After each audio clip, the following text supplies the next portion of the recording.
Hello everybody, welcome to my review of Locke and Key Volume 5, Clockworks. After reading Volume 4, I almost gave up on this series, guys. Volume 4 was hideously awful, and some of the storylines that it's attached to in the other three volumes before it were absolutely awful. Now, with this series, I absolutely loved the first volume. I liked the third one, but the second and fourth one I hated. And the fourth one was so awful. I was this close to just quitting it, guys. I was this cool. I was this close. The villain is just so stupid, and his whole, plan, whatever it is just a jumbled mess of stupidness and carelessness, and it was just so stupid. And then it got followed up by this, which is one of my favorite comics I've ever read. Volume 5 is by far the best volume, and I don't know, guys. I don't know how Joe Hill keeps going so back and forth, guys. Like, Volume 4 was so stupid, and this is like one of my favorite comics I've ever read. I don't know. It's gone so back and forth. Volume 1 I liked, 2 I hated, 3 I liked, 4 I hated. So I was like 5, it's like the odd ones are really good and the even ones suck. So maybe number 6 is going to suck. I hope not. But enough rambling, guys. I really like this one. It's so great. Now, maybe that's because I'm a sucker for time travel, for prequels, for origins, but we get all the good stuff in here, guys. Now, it starts off with this sort of prequel issue going back to like the 1700s, and I gotta admit, I was like a little bit overwhelmed when I opened it up and I just saw these like stagnant shots and all the words, and then when I got here, I was like, oh, they're being hanged. That was intense. And it kind of rambles a little bit. It's like a little bit wordy here at the start, but it really did pick up once we got more into it and what was going on with these people they're meeting in these caves. And this dude got possessed by a demon, just started killing people. Like, oh man, shaky camera. I apologize, guys. I get roasted for that a lot because I got this my phone on a stand and I always bump into it because it's just so in the way.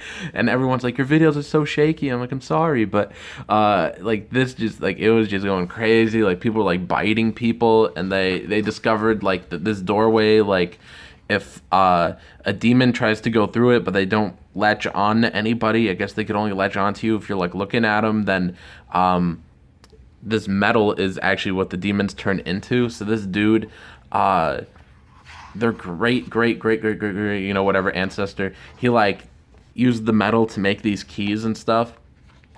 And that was the prequel issue, which I really liked. I was a little bit overwhelmed at first because it was like very wordy, but then it got really good. And like I said, guys, I'm a sucker for like time travel, prequels, origins, and that's basically what this whole thing is. Now, I can't remember if I touched on this point in my rant in the last one, because the number 4 review was basically just a rant, not much of a review. But basically what happened is, the main villain, Dodge, or whatever you call him, he possessed the body of a Bode. So basically now he's like trying to figure out where all the keys are. He's desperately looking for them. And then it gets to the point where like there's a lot of craziness going on, first of all, and a lot of stuff, a lot of drama stuff. And so basically, Tyler just loses it, and he's like gonna burn the house down. And then there's some stuff going on with the head key, and then it gets like really intense though when Tyler and Kinsey find this grandfather clock, and like they could go back in time. I thought this was really genius here because they were like, oh, why don't we go to the future, see how things play out? And then behold, it's stuck with a 1, so they could only go to a year that starts with a 1. So they couldn't, there's no way to change this to a 2, so they couldn't go to 2000. They could only go back to 1999 at the most recent. I thought that was very clever. And then they discovered like they could go back like as ghosts, and like, so it's not like total time travel where you could like change things, but you could at least see exactly what happened, and no one's gonna know you're there because they're ghosts, so people just walk right through them. And I thought it was just really good. There's a little bit back and forth, and then finally they go back, and I know it doesn't show them in these pages, but they're there. I just think they didn't draw them in these pages because it would have been so difficult just like to find just a little spot for these two ghosts and to just have them, sit around like with their hand on their chin and like just observing. So they go back and they see all this stuff happening, and they learn about their dad and his friend group. and how, each of them really had something they were looking to get out of the keys, and how they're all 18 now. They're all gonna, leave and go off to different colleges. And there's this thing with the house where, like, if you once you grow up and you leave and stuff, like, you sort of forget about magic and the keys. And so they they want to, like, but they're trying to get metal so that way they can make, like, one more key and use it to their advantage and stuff. And, like, people, they're getting all over dramatic and stuff, but it's, like, really intense. And I was about to say something about the villain. We'll get there later. But so there's just a couple of issues of, like, prequels and stuff, and it just was really good because it started to, like, explain, like, so much of the interesting backstory and how everybody died. And it turns out the main villain, Dodge was actually a dude named Luke or something, and he used to be normal until accidentally when they opened the door. And then I shouldn't show so many pages. I'll show a couple right here, because I realized I was flipping through, like, a lot of it, and you're not supposed to show all the pages. I don't think I did, though.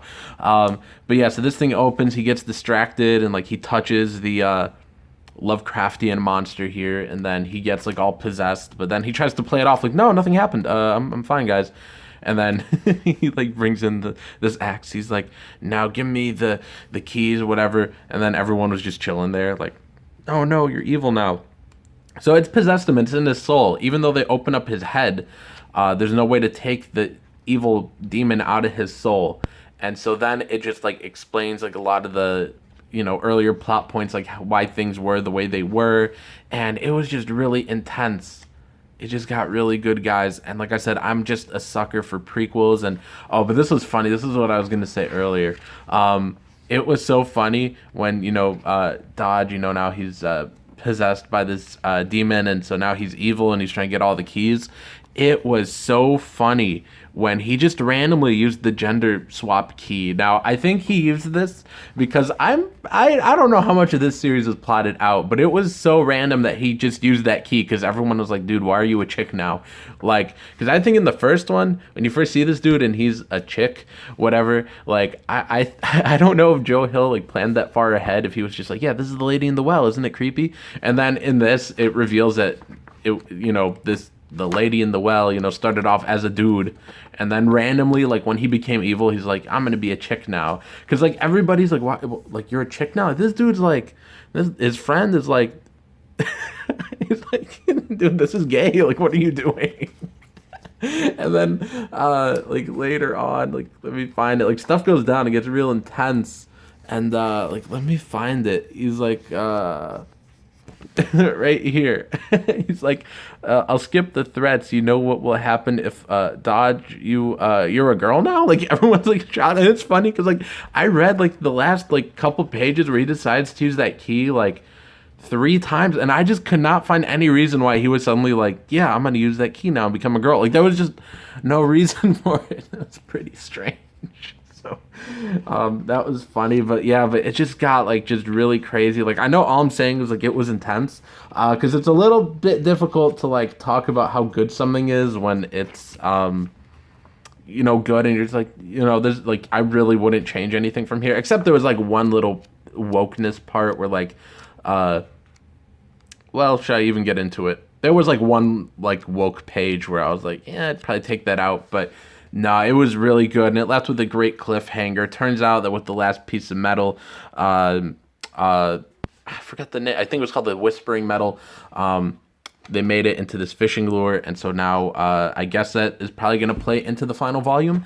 And it basically ends with, like, this cliffhanger of, the possessed boat. He's possessed by Dodge. It's, just the evil panel of him. So we'll see what happens now, guys. But that was a really fun volume. It was really, like, I know, basically all I did was say, yeah, it's good. It's really good. It's really good. It's a prequel. It's really good. But no, guys, it is really good. Like, if you, like, I don't know, I feel like if you've read this series and you get here, you're just really gonna appreciate just, like, all the little stuff and understanding stuff and why things were the way they were. It's just really fun. And like I said, I love time travel.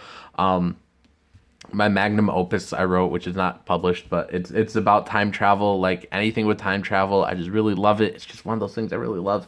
And I love prequels. I love origins. So, like, this was the volume for me. Like, it was just really good storytelling, really good character development, like really creepy, really intense, like a lot of stuff like I cared to see, like normal readers would care to see. Like, that was what was missing in 2 and in 4. Like, it had like none of that stuff I felt a reader would really want to see. But volume 1 was good, volume 3 was good, volume 5 was excellent. And so this is by far the best one. So far I rank them 5, 1, 3, 2, 4. That's how I rank them.